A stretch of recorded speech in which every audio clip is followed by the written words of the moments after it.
topic is decarbonizing freight movements in North America. And I'm speaking with Mike Roeth, Executive Director of the North American Council for Freight Efficiency, or NACFE. Hi, Mike.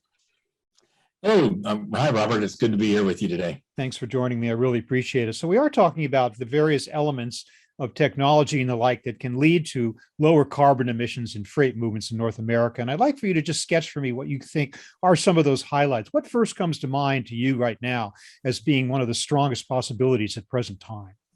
Well, there's no doubt about it. To decarbonize, to go zero emission will be the big step change. So electric trucks, green hydrogen and hydrogen trucks. I mean, that's kind of what's considered to be sort of the holy grail right now of being able to move from a pretty carbon intensive business of moving freight around the country to zero emission. But there's a lot of opportunities between here and there. We see working with diesel trucks, diesel tractor trailers, and improving their efficiency 20, 30, 40%. So, Really? Burning a lot less fuel to get the mileage. And so there's a lot of opportunities with the trucks today. And how they're operated and how they're spec'd and run while we decarbonize into these other technologies going forward. Just on the diesel side, is that engine design or is that use of filters, or what is it that's causing you to fewer emissions when you're still using relatively dirty diesel fuel? Well, we went 20 years of diesel particulate matter and NOx reductions, and so we cleaned up the bad exhaust, right, the pollutant exhaust. And now we've from 2010 onward, there are greenhouse gas regulations in the U.S. and Canada that are requiring the manufacturers to produce and sell more efficient engines and trucks. But the fleets were already working on that when diesel got to $4 10 years ago, and it was cheaper for a while, but here we are back at $4 diesel fuel. There's a lot of demand for more fuel efficient trucks. So it's engines, it's tires, it's aerodynamics, it's idle reduction when the trucker's sleeping at the truck stop. It's a lot of things combined to move these trucks now from really what was 6 miles per gallon to 8, and now even 10 miles per gallon hauling freight around the country. Not only does it decarbonize, but anything that can be done to lower fuel prices is good news for the trucking industry, which is having so much trouble finding drivers. So that could also be an additional advantage, couldn't it? Yeah, I mean, all of the technologies we study, we always look at, is this something the drivers want on their trucks or not? Because attracting and retaining drivers has been an issue ever since the dawn of trucks. Yeah. And it's a tough job. And we've got to help them do their job best. And, these electric trucks, with respect to drivers love them. And they will help us attract truck drivers in the small e-commerce vans and step vans going around our neighborhoods all the way up to these Class 8 trucks. I mean, I'm convinced. I've driven them. I've talked to a lot of drivers. They're smooth, they're quiet, and they're very, very easy and fun to drive. And drivers say that they feel less tired at the end of the day. So with respect to drivers, I think there's a lot of opportunity with electric. I could certainly see that in delivery vans and smaller trucks. When you get to the Class 8s, the 18-wheelers and the like, is electric power really in the cards in the near future? Not so much in the near future, but not all of these tractor trailers are highway tractor trailers that do 500 miles a day. There are many that do smaller urban routes. So what we call a Class 8 heavy duty tractor might be a beverage urban tractor that's bringing beer and soda and water to grocery stores and the like, as well as other food and beverage, port drayage, and other things. So there is an opportunity to electrify these big tractor trailers because not all of them do the long haul. Now, on the long haul, absolutely yes. I mean, we have realistically a 200-mile heavy-duty electric tractor today that you can order and put in your fleet. You have 300 miles on the very next horizon, but to go to the 400 or 500-mile range battery electric trucks will mean a lot of battery, a lot of cost, a lot of weight, and could really be a challenge. So in those places, we see these advancements in diesel, possibly renewable diesel or probably renewable diesel, as well as hydrogen, maybe some hybrids, other things to help decarbonize that long haul.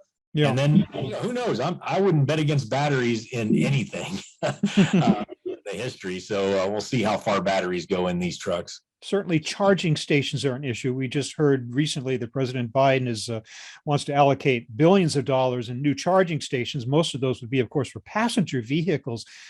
You've got a network of truck stops already where these could be, but how realistic is it that enough charging stations could be put out there in order to support long haul trucking from an electric standpoint? Well, there's going to be what we consider 3, maybe 4 versions of heavy truck charging. So one will be return to base, where many of these fleets already have diesel or natural gas fueling at their home base. The trucks come back, they sit there all night. Mm-hmm. That could be plenty of time to charge these trucks at the depot. And then we have what we call opportunity charging, where you could place charging at another fulfillment center or another location that you stop and do a quick charge when the truck is there in order to help them get home. And then you have the truck stop charging, but we also see a growing, emerging sort of new model here of hubs. And these would be, they sort of occur in diesel, but we see them being an early phase of electric trucking, where there would be these hubs where could be truck as a service, electric truck as a service, where the driver brings his truck and he jumps immediately into a truck that's charged and does the rest of his route in a different truck. But these hubs near big freight terminals around airports, other freight areas around cities and major interstate connections could be something that would really be part of the electric truck solution quickly. Now, we're not going to see autonomous self-driving trucks in the next few years in the short term, but isn't it true that a lot of automated driving systems can make truck driving a lot more efficient, save on fuel, and help the trucker in that way? Yeah, I get asked all the time about automated trucking. I say we've been automating truck driving for 50 years. I mean, sure. We've got power steering, power brakes, et cetera. And now some of these advanced cruise controls, automatic braking, lane keeping, I mean, it's nearly driving the truck themselves. That comes with a high amount of safety improvement, but also fuel economy and emissions reductions, as we're burning less fuel, letting the computer do a lot of the hard work of making decisions around driving the truck. Mm-hmm. Drivers, some of them like it, some of them don't like it, but, making their job more comfortable and easier. And ultimately, taking that driver out on some of these long haul routes that we have the most difficult time attracting drivers to, because they're sleeping in the trucks. The truck utilization is only 30 or 40% because they have to stop and rest in the truck. If we can keep that truck moving, there's a lot of advantages to automation. What would you describe as the biggest obstacle to movements to decarbonize freight movements right now? 5 years ago, I would said acceptance by the industry, but I am really surprised and pleasantly surprised that the industry is so interested in electrification, in even autonomy. And so this isn't your grandfather's or father's trucking industry. It's very tech savvy. It's become confident that there's not a huge risk. I mean, of course, they can't afford downtime or breakage of these trucks. I mean, they've got to have very high uptime, but they're quite interested in it. So when you look at, okay, what are the challenges?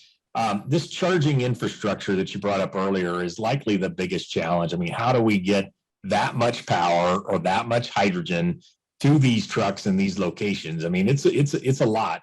And it can be done. I mean, I've said a lot that this is just electricity. We can figure it out. We figure it out for skyscrapers and other big things, but it's going to take a lot of work. So that, I would say, is the bigger challenge. And really, acceptance of the technology is not the challenge in the industry that many people think it might be. Well, decarbonization of freight movement has so many benefits. Of course, the obvious one being environmental, also helps truck drivers, also helps the economics of freight movement and keeps costs down. So it looks like a pretty good future that you're describing to us. But thank you so much, Mike Roeth of NACFE, for bringing us up to date on where we are in that area. Thanks very much for being with me. I appreciate it. Have a good day.